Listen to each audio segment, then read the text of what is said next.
This is a video that's going to be relatively short, but it's going to be so packed with information and wisdom that you'll probably want to save it or watch it multiple times, because in this video, I'm going to break down all of the psychology, but also the core essentials to achieving literally any goal and getting better and better at achieving increasingly bigger goals easier. It gets easier and easier to achieve goals and honestly, to spontaneously create outcomes that are beyond whatever you could imagine. Let me give you a quick example, and then I'm going to walk you through the core principles of mastering the idea of imagining a future and then creating that future very quickly, and then getting better and better at creating what most people would consider extreme luck or impossibilities. Most people they have such a limiting view of the world that they don't really understand how it works. But as you start to increase your perspective, as you start to realize how space and time work, as you start to realize the power of your mind, you start to be able to visualize outcomes and then to honestly and spontaneously, organically create them very quickly. Let me tell a quick story real quick, and then I will share with you key principles that will transform your life. They really will. I can tell you this, they've transformed my life. And I'm continuously blown away. Even when I start to doubt these principles, even after you've experienced this over and over and over again, you can still try to falsify them. That's a big part of science, by the way, is trying to falsify an idea. There's sometimes when I go against these principles simply to attempt to falsify them. And then the opposite occurs where I start to create chaos in my life. And I realize the opposite is also true, that if I'm living in misalignment with these principles, which I'm about to share with you, then chaos starts to ensue and I start to fall apart and lose everything I have. It's really interesting. So real quick, just a quick story. So this house that I'm in right now, this is an office that I bought 2 or 3 years ago. This is about 15 minutes away from my residence, which I live in. Recently, literally in less than a month, the last month, it's been in my mind that I would love or wish I had a house, this office, or a house like this in my neighborhood, in the neighborhood of my residence, because this is 15 minutes away. It's not that bad, but it's a commute that I don't necessarily care for. Me and my family are planning on living in this area for the next 8 years. We have 6 kids. We have 3 that we adopted from the foster system. And the youngest of the older group, which are the ones we adopted, is 10 years old. And so we imagine we're gonna be living here in this area. We live in Orlando, Florida. We imagine we'll still be here for the next 8 years until that 10-year-old becomes 18 and either serves a church mission, goes to college, whatever he decides to do. So we have 8 years here.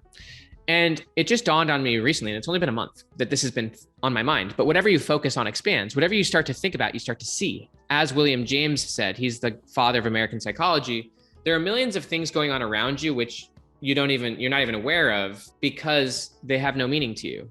Your experience is what you choose to pay attention to. And so it's been on my mind the last month that I want a house in my neighborhood so that I don't have to make this 15-minute commute. Also, my neighborhood's nicer. It's in a gated community. It's safer. I don't have to think about a lot of things, such as, is my house being broken into, my office and things like that. There's 2 big ideas here. One is being able to mentalize an idea. I can mentally say, I like the idea of having my office house, a second home in my neighborhood. But mentally wanting something and emotionally believing it are 2 completely different things. Let me give a few quotes. One is a quote from Napoleon Hill. Napoleon Hill said, whatever the mind can conceive and believe, the mind can achieve. The second part's more important. You can conceive a lot of things. I love the quote from Albert Einstein. He said, imagination is more important than knowledge. Knowledge is based on experience of the past. Knowledge keeps you stuck and dogmatic in your current views, whereas imagination is the key to learning. It's also the key to growth, and it's the key to clarifying where you want to go. Whatever the mind can conceive and believe, the mind can achieve. That second part is much harder, believing. There's a great book by Gary Cady. He wrote Raise Your Healthy Deserve Level. And in that book, he talks about how in life, you don't get what you deserve, but you get what you believe you deserve. And a lot of people, they don't create progress in their life because emotionally they resist it. It's not enough to just see a better future in your mind. You have to also emotionally feel like you're worthy of it, emotionally feel like you can have it, emotionally feel like you deserve it. This level of deserving is not ego. It's not a sense that you're better than someone else or that you deserve blah, blah, blah. It's an emotional acceptance that you're not a bad person for having it. It doesn't make you better or worse for having it. It's just a question of Do you believe you deserve it? Do you believe you deserve healthy relationships? Do you believe you deserve a healthy income? Do you believe you deserve health and fitness? Do you believe you deserve whatever it is you think you want? If you don't believe you deserve it, then you will subconsciously avoid it. Gay Hendricks talks about this in the book, The Big Leap. He talks about what he calls the upper limit problem. And this upper limit problem is where someone starts to make progress in their life, but then they subconsciously self-sabotage because it's out of their comfort zone. This may be someone who's never had money, and then they start to make good money. And so they flush all that money down the toilet to get back to their emotional baseline, their subconscious baseline. And so they have this upper limit problem of success. And so they revert back to their comfort zone because emotionally, they don't believe they deserve it. Emotionally, they haven't accepted that they can have it. One of the things that Dr. Joe Dispenza talks about is about proactive future-based gratitude, because gratitude leads to a state of acceptance. Gratitude is usually a retrospective concept where you're grateful for what has occurred. And so when you start to be grateful for the future scenarios that you want, you then go from a place of unhealthy needing and attachment to a place of wanting, which is where you want something better, to a place of knowing. You know that what you want can be yours. You've accepted it, you believe you deserve it, and you know you can have it. And so what Dr. Joe Dispenza suggests is being grateful for the future you want, being grateful that it has already occurred, and coming to a place of acceptance. This creates what Florence Shinn, the American author from the early 1900s, said. She said, faith knows it has already received and acts accordingly. So faith knows it has already received and then acts accordingly. You accept the future reality, you're grateful for it, you're at peace with it, you believe you deserve it, and then you start acting from your future self. You don't act to it, because if you're acting to your goals, you're acting from your current self's perspective. And your current self is not your future self. But if you accept your future self and you start to reverse engineer it, you start to think from your goal, then you can start to make nonlinear exponential progress. You can start to see pathways that would get you there much faster. What I would call a slipstream or a wormhole. A slipstream is just basically a radically accelerated pathway to where you want to go. A wormhole is essentially, you could call it luck, but it's essentially a space that drops you into your desired future. And so this takes me back to my story. I've been thinking about wanting and just thinking about, it would be nice to have a house in my neighborhood. That would be my office. It would save me 30 minutes of driving a day. It would save me a lot of peace of mind of not worrying about this house. And why not? Seriously, why not? It's a financial investment. There's nothing crazy about it. It's real estate, essentially. As I've been thinking about this, just literally 2 or 3 days ago, there was a woman parked outside my neighborhood, or outside my house. And I was a little confused. And so I just went up and asked her who she was. And I found out she was a member of the HOA. And I just started to talk to her a little bit, HOA in the neighborhood. And I asked her randomly, I just said, is it by any chance, do you know if there's any houses for sale in this neighborhood? In this neighborhood, in my neighborhood, less than 2 houses have sold in the last 6 to 8 months. It's just not a neighborhood that sells a lot. And in this market, it's a pretty crazy market right now. But anyway, she said, actually, interestingly, yes, a house is going up for sale this weekend. And there's going to be an open house this weekend where a lot of people are going to come in and look at the house. I thought, it's interesting. I said, can you give me the contact info of the owners? I would like to talk to them. And anyway, she actually suggested I just give her my name, my phone number. And so I gave them my address, which is in their neighborhood. I gave them my name, my phone number. And then later that day, I got a call from their realtor. Basically, I ended up going over to the house, looking at the house. They gave me the price that they wanted for the house, and I could buy it pre-listing. And it's honestly exactly the house I want. It's like less than a 1-minute walk away from my house. Here's what's interesting is even after realizing, holy cow, I can have it. Like it went from a thought to a thing. I can have what I want. I actually then had to go through about a day of emotional processing and actually unwinding. Is this a good decision? Is this frivolous? I'd need to sell this house, which it will sell very quickly and easily. I'd have to go through a lot of work kind of making the other house how I want. I've made this kind of a sanctuary, how I want it. It would take a decent chunk of money and also a good amount of time, probably a month, to get the other house into kind of a sanctuary that I want it. So it took me some time, but after having a few conversations, after praying, meditating, and journaling on it, I realized this is exactly what my future self would do. Now, if I'm making a decision based on my current self or my current fears, it seems like too much work or it seems out of my league.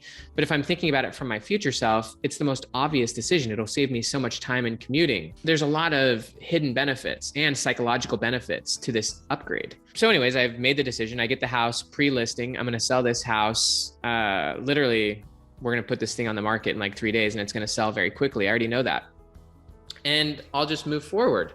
And so I just wanted to share with you a few quick principles to end this video. First off, imagination is more important than knowledge. Your view of your future is the driver of your present. Most people have what David Logan would call a default future. He talks about this in the book, The 3 Laws of Performance. A default future is not the future you want. It's not the future you hope for. It's the future that you, in the gut level, know is going to happen. You already know what's going to happen. And that default future comes from your current view of the world. You see the world not as it is, but as you are. And the only way to change that default future and create the life you want is to start imagining the future you want and then to start talking about it. Your language shapes your perception. The words you use, and most people, they literally speak themselves into the grave. They're describing all of the problems. They watch media that's negative. Most media is designed to give you a negative view of the future. It's designed to destroy your hope. And so most people, they watch fear-based negative media. They speak about things that they don't want. And so they're speaking problems into existence and they have a default future that they don't want. And that's the future that they're going to create. But if you imagine the future you want, you start talking about it, you start speaking of it, then you'll start to see it. You'll start to become aware of it, as I did. And then you'll start to act upon it. And then you have to go through the emotional process of believing that you deserve it and that you do deserve it. And then you'll ultimately have to make a commitment and courage and go forward. You can do this all with a state of peace, though. I'm in complete peace. I'm in complete peace that I can create the outcomes that I want. But even still, I have emotional friction along the way. As you speak about the future you want, that's what David Logan calls generative language. In the book, The Magic of Thinking Big, he says you can either speak castles into existence or you can speak yourself into the grave. I invite you to start speaking castles into existence. Imagination is more important than knowledge. Imagine the future you want. Start speaking about the future you're going to create. Use generative language that generates and creates. Stop defining your current self. Start describing your future self and what you're going to do. I'm going to have a great day. This is what BJ Fogg calls tiny habits. When he steps out of bed, he says it's going to be a great day. That's called creative generative language, future-based language. You can do this every day. I can wake up and say, it's going to be a brilliant day. I'm going to be productive. I'm going to be present with my kids. I'm going to create the life I want. I'm going to write a brilliant book. I'm going to publish a book that sells millions of copies. You can speak whatever future you want, or you can just describe the problems of your present. So as just a last thought, clarify your future self, eliminate everything that does not resonate. And as you actually commit to a 10x bigger and clearer future self, you will become radically aware of everything you do need to eliminate. You'll need to eliminate your lesser goals. You'll need to eliminate the distractions. You'll need to eliminate anything that does not resonate with your future self. How you do anything is how you do everything. And so once you start to scale up to your future self, it becomes more and more about quality, not quantity. Qualitative internal changes. The qualitative internal changes, as Stephen Covey said, private victory precedes public victory. That's why you need to clarify your future self and then come to a state of acceptance, gratitude, and peace. And then to start to eliminate all of the areas of your life that distract or discord from your new future self.